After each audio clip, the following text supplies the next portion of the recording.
عن ابی سعید رضی اللہ عنہ عن رسول اللہ صلی اللہ علیہ وسلم قال من رأى منكم منكرا فليغيره بيده فإن لم يستطع فبلسانه فإن لم يستطع فبقلبه وذلك أضعف الإيمان۔ ابو سعید خدری رضی اللہ عنہ سے روایت ہے کہ آپ صلی اللہ علیہ وسلم نے فرمایا، جو کوئی دیکھے تم میں سے کوئی منکر یعنی کوئی برائی دیکھے، چاہیے کہ وہ تبدیل کرے اسے اپنے ہاتھ سے۔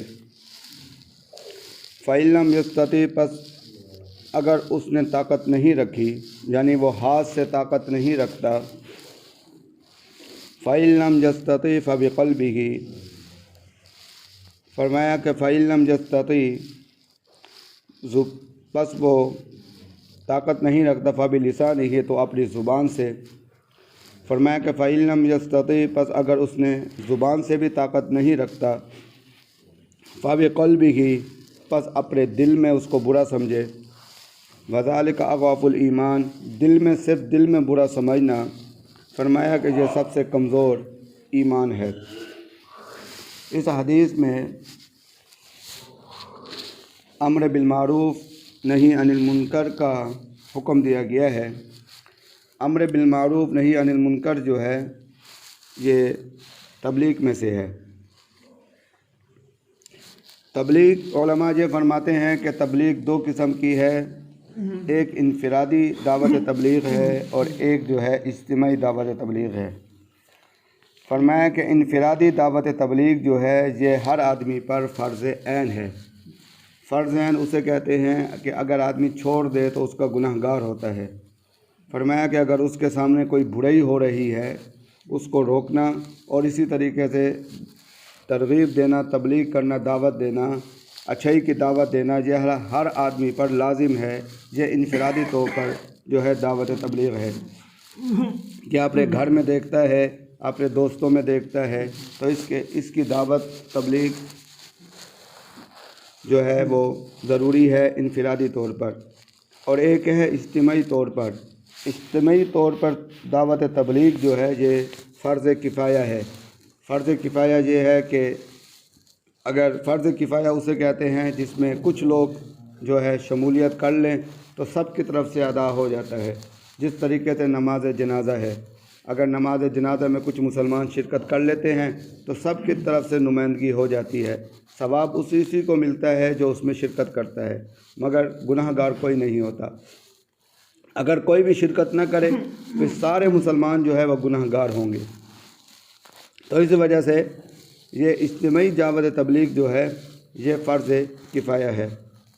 اب یہاں پر ایک بات سمجھنا ضروری ہے کہ امر بالمعروف نہی عن المنکر انسان پر کن اعمال پر فرض ہے، اب اس کو سمجھنا ضروری ہے۔ شریعت کے اندر دو تین قسم کے اعمال ہیں۔ ایک اعمال وہ ہیں جو فرض ہیں اور ایک اعمال وہ ہیں جو سنت ہیں، مستحب ہیں اور آداب، جن کے آداب کا خیال کیا جائے۔ کچھ اعمال کے آداب ہیں، مستحب ہیں۔ تو ان میں سے جو فرض اور واجب اعمال ہیں اس پر امر بالمعروف کی جائے گی، اس پر جو ہے تبلیغ کی جائے گی، تو اس پر نکیر کی جائے گی۔ اسی طریقے سے اس کے مقابلے میں حرام ہے، اگر کچھ حرام ہے تو حرام پر روکا جائے گا۔ اس کے مقابلے میں اگر کوئی آدمی سنت پر عمل نہیں کرتا تو اس پر جو ہے یہ حکم نہیں ہے کہ اس پر نکیر کی جائے۔ اگر کوئی مستحب پر عمل نہیں کرتا تو اس کو جو ہے روکا جائے، ٹوکا جائے اور اس پر تشدد کیا جائے، اس پر آپ طاقت کا استعمال کیا جائے، اس پر شریعت نے حکم نہیں دیا۔ اب دوسری بات یہ ہے کہ امر بالمعروف نہی عن المنکر جو ہے کب فرض ہے کب فرض نہیں ہے۔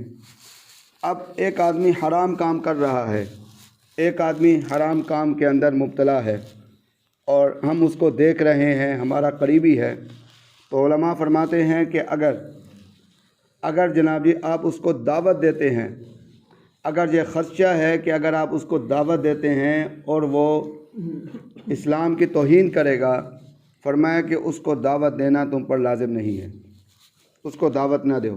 کیوں؟ اس وجہ سے ابھی تو وہ مسلمان ہے، اگر اس نے اسلام کے بارے میں کوئی بات کہہ دی تو وہ کفر میں چلا جائے گا، تو اس وجہ سے اس کو دعوت نہ دو۔ فرمایا کہ اگر ایسا معاملہ ہے کہ اگر تمہیں یہ امید ہے کہ یہاں اگر دعوت دی جائے ہو سکتا ہے مان لے، دعوت نہ دی جائے ہو سکتا ہے نہ مانے، دعوت دی جائے تو ہو سکتا ہے نہ مانے، فرمایا کہ اگر برابر برابر چانس ہو تو پھر دعوت جو ہے دینی چاہیے، لازم ہے کہ ہو سکتا ہے تمہاری بات اس کے دل پر اثر کر جائے۔ فرمایا کہ تیسری صورت یہ ہے کہ آدمی کو یہ خطرہ ہو کہ اگر میں اس کو دعوت دوں گا، یہ اسلام کی تو توہین نہیں کرے گا بلکہ یہ میری جان کے پیچھے پڑ جائے گا، یعنی کہ میری بے عزتی کر دے گا۔ تو فرمایا کہ تیسری صورت یہ ہے۔ فرمایا کہ تیسری صورت میں جو ہے اختیار ہے، اگر وہ دعوت نہ دینا چاہے تو اس کو اختیار ہے، اگر وہ دعوت دیتا ہے تو یہ افضل ہے، یعنی اپنی جان کی اپنی عزت کی پرواہ کیے بغیر اگر وہ دعوت دے دے تو یہ جو ہے افضل ہے۔ تو فرمایا کہ امر بالمعروف نہی عن المنکر کے لیے ضروری ہے کہ فرائض اور واجبات پر نکیر کرے، مستحب سنت مستحب اور جو ہے آداب پر نکیر نہ کرے، اسی طریقے سے اس پر جو ہے نکیر کرے کہ ایسی حالت میں کہ جس کے بارے میں امید ہو کہ یہ آدمی جو ہے اگر میں اس کو دعوت دوں گا تو یہ اسلام کی توہین کرے گا، فرمایا کہ اس کو بھی جو ہے دعوت نہ دے بلکہ اس کے لیے دعا کرے۔ اسی طریقے سے اگر اس کے برابر برابر چانس ہوں کہ اگر اس میں دعوت دیتا ہوں تو ہو سکتا ہے مان لے، ہو سکتا ہے نہ مانے، فرمایا کہ پھر دعوت دینا ضروری ہے۔ فرمایا کہ اس کے مقابلے میں ایسی امید ہو کہ میں اس کو دعوت دوں گا تو یہ میرے پیچھے پڑ جائے گا اور میری بے عزتی کرے گا، فرمایا کہ پھر آدمی اختیار رکھتا ہے کہ اگر دعوت دے دے گا تو اس کو اجر زیادہ ملے گا، اگر اپنی پرواہ نہیں کرے گا تو پھر دعوت دے گا تو اجر زیادہ ملے گا، اگر دعوت نہیں دے گا تو پھر اس کو اختیار ہے کہ دعوت نہ دے، اس کے لیے جو ہے دعا کرے۔ اور دوسری بات یہ ہے فرمایا کہ دعوت دینے والے کی حیثیت کیا ہو، دعوت دینے والا کیا سمجھے کہ میں کس حساب سے دعوت دے رہا ہوں۔ تو علماء یہ فرماتے ہیں کہ مصلح بن کر دعوت نہ دے، یہ نہ سمجھے کہ میں جس کو دعوت دے رہا ہوں میں بہت بڑا مصلح ہوں، اصلاح کرنے والا ہوں اور میں متقی آدمی ہوں۔ فرمایا کہ اگر یہ سمجھ کر دعوت دے گا تو دعوت میں اثر نہیں ہوگا۔ کیوں؟ فرمایا کہ یہ تکبر کی علامت ہے۔ اگر دل میں یہ خیال آ جائے کہ جناب میں مصلح ہوں اور میں نے ان کی اصلاح کرنی ہے اور میں بڑا متقی ہوں، پرہیزگار ہوں، تو میں دعوت دوں گا، تو فرمایا کہ اللہ تعالیٰ کی طرف سے فوجی نہ بنو اور داروغہ نہ بنو، اللہ نے آپ کو مقرر نہیں کیا۔ فرمایا کہ دعوت دینے کا طریقہ یہ ہونا چاہیے کہ حضرت شبیر احمد عثمانی رحمۃ اللہ علیہ یہ فرماتے تھے حق بات ہونی چاہیے، حق طریقہ ہونا چاہیے اور حق نیت ہونی چاہیے، یہ تین باتیں فرماتے تھے۔ فرمایا کہ بات بھی حق ہو جس کی دعوت دی جائے، یعنی شریعت نے اس کا حکم بھی دیا ہو، یہ نہ ہو کہ ایک آدمی نفل نماز نہیں پڑھتا آپ اس کی نکیر کر رہے ہو، تو شریعت نے نفل نماز کے پیچھے نکیر کرنے کا حکم نہیں دیا۔ اسی طریقے سے ایک آدمی سنت پر عمل نہیں کرتا تو آپ اس کی نکیر کر رہے ہو، فرمایا کہ شریعت نے اس پر حکم نہیں دیا۔ اگر وہ حرام کام کے اندر مرتکب ہے، اسی طریقے سے اس نے فرائض چھوڑے ہیں، واجبات چھوڑے ہیں، اس پر تم نکیر کر سکتے ہو۔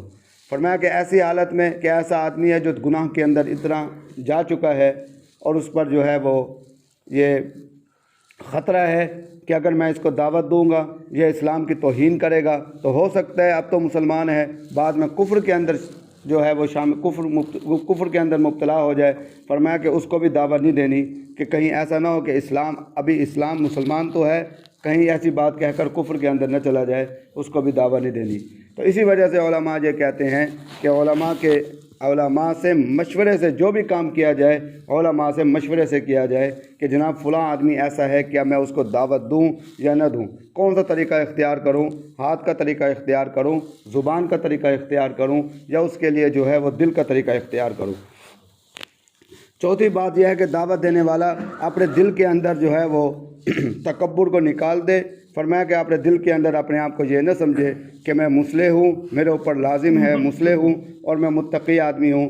یہ سوچ کر اگر دعوت دے گا تو دعوت جو ہے بے اثر ہوگی اور جو ہے اس پر جو ہے وہ الٹا جو ہے گناہ گار بھی ہوگا، کیونکہ اس کے اندر یہ تکبر ہے۔ فرمایا کہ اس کی مثال یہ ہے کہ دعوت جس چیز کی دی جائے وہ حق ہو اور حق طریقے سے دی جائے اور اسی طریقے سے حق نیت کے ساتھ دی جائے۔ اس کی مثال جو ہے قرآن مجید میں آتی ہے کہ حضرت موسیٰ علیہ السلام کے بارے میں کہ ان کے دور میں جو فرعون تھا اس نے انا ربکم الاعلیٰ اپنے آپ کو رب کہا کہ میں تمہارا رب ہوں۔ فرمایا کہ اتنا بڑا فرعون تھا کہ اللہ تبارک و تعالیٰ نے اس کو حضرت موسیٰ علیہ السلام کو اور ان کے بھائی حضرت ہارون علیہ السلام کو یہ حکم دیا وَقُولَا لَهُ قَوْلًا لَّيِّنًا لَّعَلَّهُ يَتَذَكَّرُ أَوْ يَخْشَىٰ کہ فرمایا کہ تم جاؤ اس کے پاس اور نرم انداز میں اس سے بات کرو۔ تو یہاں سختی کا معاملہ نہیں فرمایا گیا۔ تو اس وجہ علماء یہ فرماتے ہیں جس کو دعوت دی جائے تو اس بات پر خیال کیا جائے، اس بات کا بھی خیال کیا جائے کہ اس کی تحقیر نہ ہو، سمجھانا مقصود ہو، اس کی تحقیر نہ ہو۔ تو فرمایا کہ اس وجہ سے جو ہے یہ طریقہ اختیار کیا جائے، نرمی کا طریقہ اختیار کیا جائے، سختی کا طریقہ اختیار نہ کیا جائے۔ ہاں اس میں یہ بات یاد رکھیں کہ اگر استاد شاگردی کا معاملہ ہے وہ ایک الگ معاملہ ہے، والدین اور اولاد کا معاملہ ہے یہ الگ معاملہ ہے۔ کیونکہ میں اس وجہ سے یہ بات کہہ رہا ہوں، ایک جگہ پر یہ حدیث جب بیان کی گئی، یہ مسائل بیان کیے گئے تو ایک آدمی جو ہے وہ مسجد میں نماز پڑھتا تھا، ایک دن اس نے فساد کھڑا کر دیا کہ جناب حکم تو یہ ہے کہ نرمی کے ساتھ بات کرو، یہ شاگردوں کے ساتھ سختی سے بات کر رہا ہے، قرآن کے بھی خلاف کر رہا ہے۔ تو اس کو سمجھایا گیا بھائی وہ معاملہ جو ہے عام آدمی کے لیے ہے، یہ استاد شاگردی کے لیے نہیں ہے۔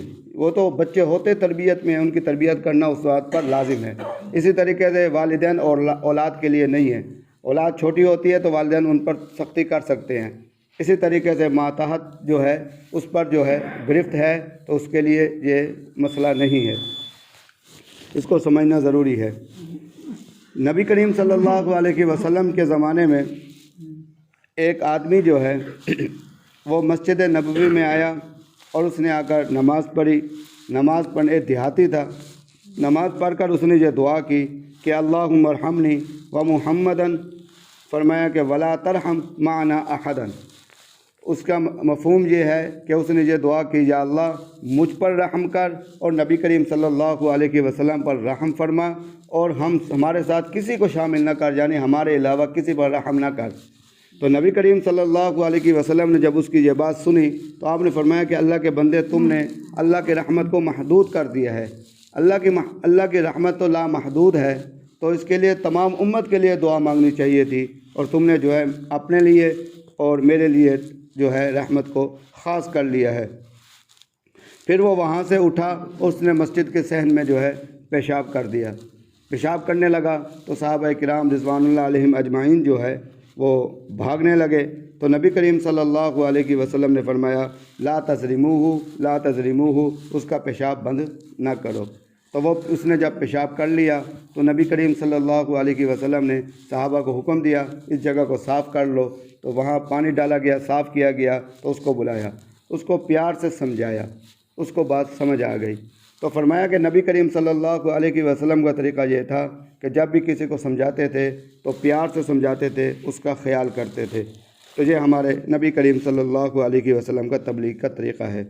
اسی طریقے سے ہمارے اکابرین حضرت شاہ اسماعیل شہید رحمۃ اللہ علیہ کے بارے میں یہ واقعہ آتا ہے کہ آپ جب دہلی کی مسجد میں وعظ فرما رہے تھے تو بہت بڑا مجمع تھا، حضرت کو سننے کے لیے بہت بڑا مجمع ہوتا تھا اور بڑا رش ہوتا تھا، بڑی تعداد میں لوگ ہوتے تھے، بڑے دور دور سے لوگ آتے تھے۔ جب آپ کا جلسہ ہوتا تھا، آپ کی تقریر ہوتی تھی، لوگ بڑے غور سے سنتے تھے اور بڑے شوق سے سنتے تھے۔ تو ایک آدمی ایک دفعہ وعظ فرما رہے تھے تو ایک آدمی کھڑا ہوا، اس نے کہا کہ حضرت آپ جو ہے سنا ہے کہ آپ حرام زادے ہیں، سنا ہے کہ آپ حرام زادے ہیں۔ تو حضرت شاہ اسماعیل شہید رحمۃ اللہ علیہ تو بہت بڑی ہستی تھی، اگر چاہتے تو اس وقت غصے کا اظہار فرماتے اور جتنے لوگ تھے اس کو اس آدمی کو مار کے وہاں پہ اس کو مار دیتے، تو اس طریقے سے ہڈیاں پسلیاں توڑ دیتے اس کی، مگر حضرت نے سب کو اشارہ کر کے منع فرما دیا